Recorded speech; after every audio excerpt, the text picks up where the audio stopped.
Welcome back to What Happens Next, the podcast that examines some of the biggest challenges facing our world and asks the experts what will happen if we don't change and what can we do to create a better future.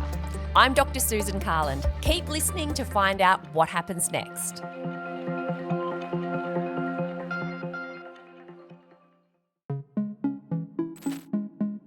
I think that as we think about transhuman future that we seem to be marching towards, it requires all of us to participate in the conversation. It's just the next step of human evolution. So I think, we're on the brink of something very interesting. It's pretty wild. What if, by slipping on a headset, you could move objects with your mind? What if, with a new contact lens, you could see colours that no one has ever seen before? What if you could take a pill and live forever? Would you do it? Last week on the podcast, we caught a glimpse of a future where transhumanist technologies, those are tools that enable us to go beyond the limits of our biological capabilities, could help us do all those things and more. We discussed some of the ethical quandaries that arise with new technologies and the increasingly blurred lines between augmenting our abilities and becoming something else entirely. In today's episode, we'll explore some of the potential benefits of embracing a transhumanist tomorrow. Are we on the brink of the next stage of our evolution? Get ready to push the boundaries of what it means to be human. Keep listening to find out what happens next.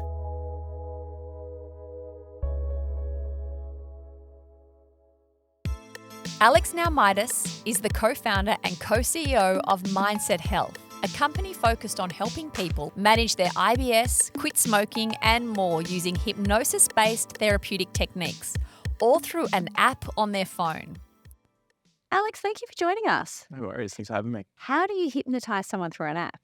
Hypnosis is essentially just focused attention and heightened suggestibility. So when you're absorbed in a good book or the idea of like the flow state is very similar. And when you go to in person, you shut your eyes, they help bring you to this state of like relaxed, focused attention. And while you're in this state, that's when they'll use CBT techniques or guided imagery or X, Y, or Z. So it's actually really easy for us to like shut your eyes and listen to a recording of someone doing that process, or shut your eyes and listen to someone in person doing that process. And do you see hypnosis as tipping into transhumanism? I think so. The way we view it is like hypnosis is a way to unlock the power of the mind to influence our health. So the idea is, by the nature of like the placebo effect, right? Like, that shows how powerful the mind is to like change like cancer and change all these like conditions from anxiety, depression to physical conditions like irritable bowel syndrome. And that the idea is like, you have this ability, how can we leverage that to manage your health? And so how would you then define what transhumanism is? I think it is, the way I would view it is just like, how can you make humans better than the previous human? How do we unlock all these maybe things that already exist that we don't like, untapped potential, or it's things like maybe technology we can embed into our brains or things like that. It's just the next step of human evolution. Hi, my name is Tan Lee. I am the founder and CEO of EMOTIV, a neurotechnology company that seeks to decode understanding of the human brain. Tan also thinks humans are headed for a kind of metamorphosis, especially as brain-computer technology evolves too.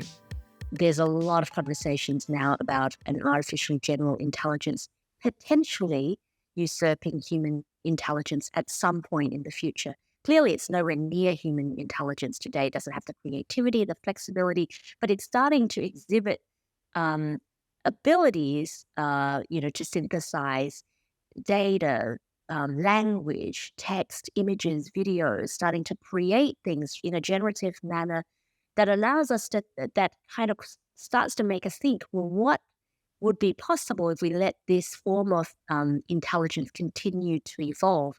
Well, my view of the future is I think that there will be a merging of the two forms of intelligence, this human biological intelligence with this artificial form of intelligence, to create what many forefathers in this field have called humanistic intelligence, where this artificial intelligence becomes so inextricably linked and the feedback loop is connected to a human that it starts to serve the human in in new ways. And I think that that is more likely to evolve as a new form of intelligence, particularly when we're thinking about the space around brain-computer interface. Because today, as smart as an AI is perceived to be, it doesn't understand the mental model that a human puts around the world. It might be able to label that this is a woman hugging a dog, but it doesn't know how that woman feels when she hugs the dog. When it looks at a mother finally, reconnecting with her child, it doesn't understand the emotional and cognitive response associated with that. It can label it perfectly well and it can create images based on descriptions, but it's not able to understand what context, what behavioral, what cognitive context we as human beings associate with those descriptors. And that's the missing link. And so by connecting the two forms of technology that allows our biological human organism to then interface with the artificial intelligence, then we can create a new form of intelligence that's much more humanistic. And I think that that form of intelligence will ultimately allow us to work in symbiosis with AI in a way that allows the two systems to work very, very seamlessly together in a very exciting way that will make many people feel like we have superhuman capacity. What do you think is the most important issue that we need to address as we move towards a more transhumanist future? I think having more conversations between all of the stakeholders, so the people that are inventing this field, along with regulators, with communities, with customers, users. This is really important because without dialogue, no single organization can steward the future in a way that is inclusive and accessible to all. And so I think that as we think about the human the human of the future and this transhuman future that we seem to be marching towards, it requires all of us to participate in the conversation. And I don't mean just the Western educated industrialized nations, but I mean collectively as a global human species, we need to include all voices and make sure that when we're creating the technology, it's as inclusive as possible in ensuring that even the most remote parts of the world, we are able to kind of involve those individuals in some way. And I think that's the hardest part about many of these advances is that we are seeing collectively massive improvements in quality of life and how much longer we're all living and much healthier abilities to live through most of our life all around the world. And so I would say the living conditions for most of the world has improved, but we are still seeing this massive polarization in wealth. And so, not everyone feels like they have a voice. And so how do we continue to think about ways we can foster a much more inclusive future so that more people can participate? And so obviously it requires people like myself who are inventing the field to be active in the conversations, but it also requires all of the people who are part of the broader stakeholder community to really engage as well. Leah Heiss is an associate professor in Monash University's Faculty of Art, Design and Architecture and an innovative designer of wearable devices. Like Tan, she sees a few bumps in the road ahead as society plays catch-up to technology. And is there anything that keeps you up at night worrying about the future of the augmented human capacity? What keeps me up at night is not worrying about the future of the augmented human capacity necessarily. It's actually more what's happening in the healthcare system at the moment. And how do we democratize the kinds of technologies that enable people to have good lives is something that I'm very interested in. And I think there is almost like an imperative to really think about where the need is greatest and for the funding to be directed in that area, as opposed to, and I hate to use the term, but the consistent creation of artifacts to serve the worried well, to help us to be more worried about the kind of sleep we're getting or whether we're doing enough steps or whatever it might be. That's fine, but there are greater areas of need.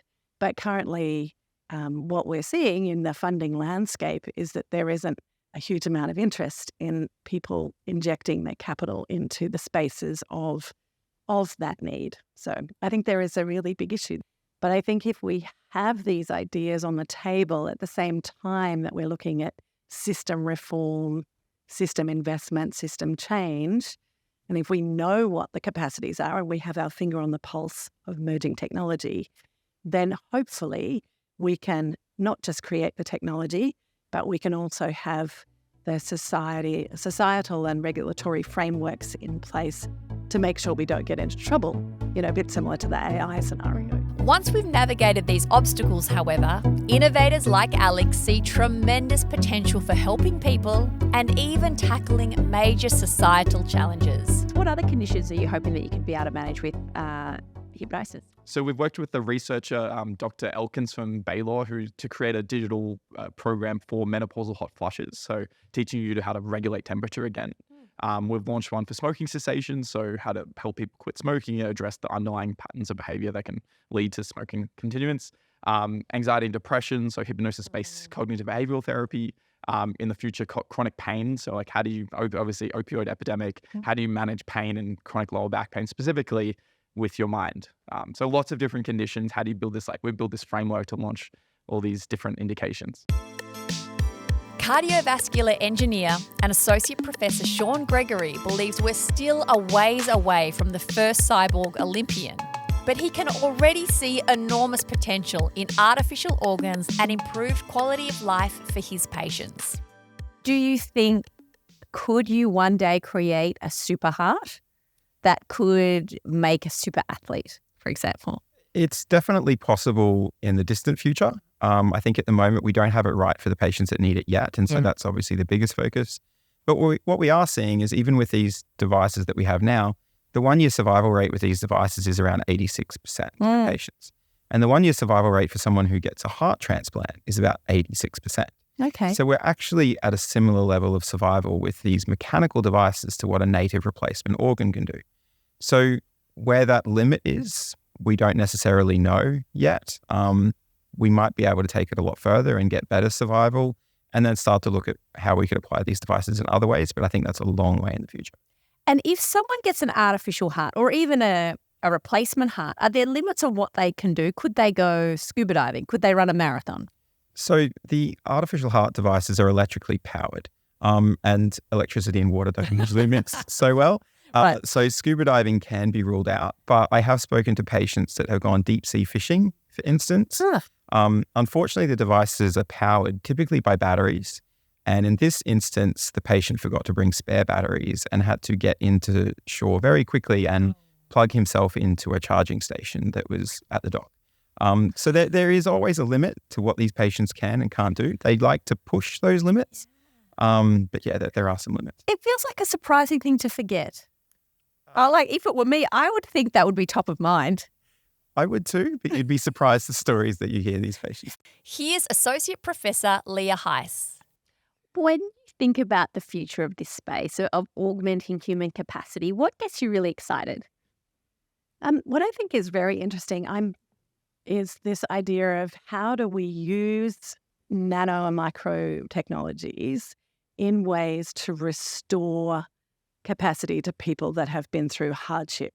And I particularly find the space of, when we think about hardship, it's the loss of a sense, an accident, or maybe, from birth have been not able to have a certain type of experience of the world. So that's the restorative side of things. And then there's the fine-tuning of that and the opportunity that perhaps we have a brighter ability to see a different spectrum. I mean, how fun. It's going to be interesting. And that's when you start to play with the gap between the augmenting capability, restoring capability, and transhumanist capabilities. And I think that's sort of really interesting. If it's something we can build into our technologies, with our nanotech and our microelectronics and everything getting smaller and thinner and stretchier. I think that's really fascinating. We can introduce these capabilities over the top of the skin, which is very interesting. So with these new capabilities, which are around stretchy, see-through electronics, you have the potential to have a second skin, and that second skin might be able to be tailored to tell you different things which are relevant to your context. And so if your context is around gender safety, then you want your second skin to be telling you if you're in danger. If your context is around managing your risk of cardiovascular disease, you want your second skin to be telling you that. And so I think, we're on the brink of something very interesting with some of the work that's being done at Monash University with the stretchable sensor work and other universities across Australia in being able to realise that kind of smart dermis. Pretty wild. The idea of seeing new colours and being around for humanity's next big breakthrough, and the one after that, and the one after that, is pretty intoxicating. If you could tackle one condition in the future with your program, what would you want to target? Aging. Yeah. Okay. Why aging? I think it's one of those, it's not viewed as a condition when it should be, reading longevity and some of those books. The idea is that is such a contributor to so many other health conditions. I don't think there is evidence that it would work, but if hypothetically, if you address aging, you address so many cancers and so many other conditions that actually kill you. So would you like to have humans live for a lot longer? Yeah. I would let it live as long as you want. What would be a good amount of time for you? Until you don't want to live.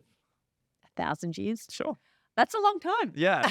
There's obviously issues that come up and things around that. But I want to see, us colonize the stars, and I want to live through sci-fi, and I don't want to miss out on that. Question remains, however, can we enter this brave new world and merge man and machine without losing touch with our humanity? Here's Sean. Before we started our chat, you were showing me this artificial, this would be correct to call this an artificial heart? It's called a ventricular assist device, but it essentially works as an artificial heart. VAD for those in the know, people. And you were showing it to me, and you were saying what's really interesting about this is that when someone has this in their body, there's no heartbeat, which is such an interesting, obviously physiological concept, but I guess philosophical idea. When we think about what it means to be human, the heartbeat is probably the first thing we hear in utero, and it's the last thing we listen for when someone dies. It's such a quintessential part of what makes us human. Do you think these sort of technologies change the way we understand what it means to be human? I do, but in a different way to perhaps what we're getting towards there. And it's a very common thought is that taking away the sound of a heartbeat or the pulse in someone might lead to them being less of a human. But we actually do a lot of consumer-based research. We talk to clinicians and we talk to patients and their caregivers. And interestingly, even the patients and caregivers have very different feelings about these devices. Some of the patients name the devices, so they actually associate their device by a name.